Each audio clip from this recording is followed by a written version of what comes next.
Et qui aurait pu prédire la crise climatique?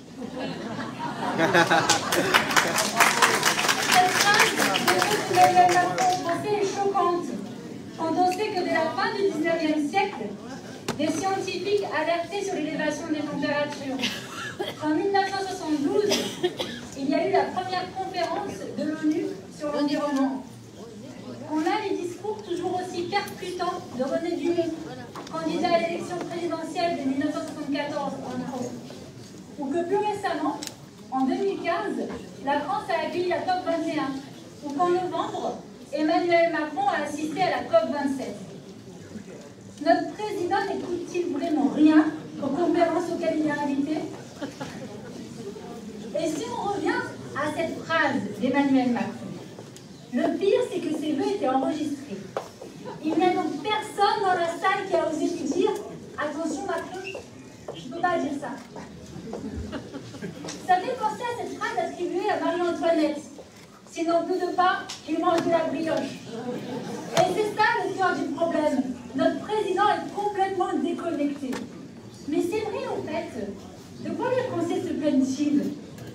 D'après l'Oxfam, de 2020 à 2021, la fortune des milliardaires a augmenté de 86%, soit 236 milliards d'euros.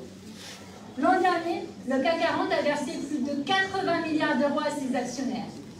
Mais en fait, les Français ne seraient-ils tout simplement pas jaloux? Eh bien, je vais vous faire un scoop, pas du tout. Les Français sont tout simplement en colère. En colère de devoir louer des passoires énergétiques et de se retrouver en panique face à leur facture d'électricité. En colère d'entendre dire que l'inflation est de 6%, alors qu'ils constatent que le prix de la farine a monté de 50%, que les prix de leurs courses a monté de 15%, et que plus généralement, le prix des carburants de 20%, du fou de 60%. En colère que les salaires n'augmentent pas, et que donc le pouvoir d'achat diminue.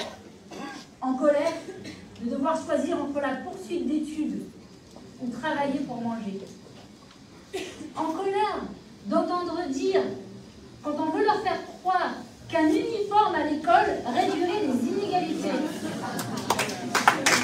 Alors que tout ce qu'ils veulent, c'est déménager pour bénéficier d'une meilleure carte scolaire.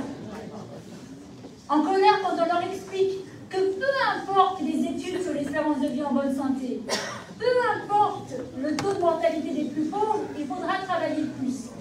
Et quand un journaliste dit à Bruno Le Maire qu'augmenter les cotisations de 1 ou 2 euros conduirait au même résultat, il le coupe. Il lui dit non. Augmenter de 1 ou 2 euros, ce serait insupportable. Quand les macronistes nous disaient qu'il ne faut pas pleurer pour 5 euros de moins sur la carte. Ces colères, elles ne disparaîtront pas, à moins que cessent ces inégalités. Mais puisque de l'argent, il y en a, pourquoi est-ce qu'on n'en profiterait pas pour réduire ces inégalités sociales? Car oui, bien sûr qu'un autre monde est possible. Et quel monde voulons-nous? Un monde où les gens se rassemblent pour lutter pour leurs droits sociaux? Ou un monde où on laisse se mettre en place des gouvernements autoritaires? Non, les Français ne se résigneront pas. Et oui, les Français feront entendre leur voix. Alors, je conclurai en vous spoilant le prochain discours d'Emmanuel Macron. Qui aurait pu prédire que les Français ne se laisseraient pas faire? Bravo.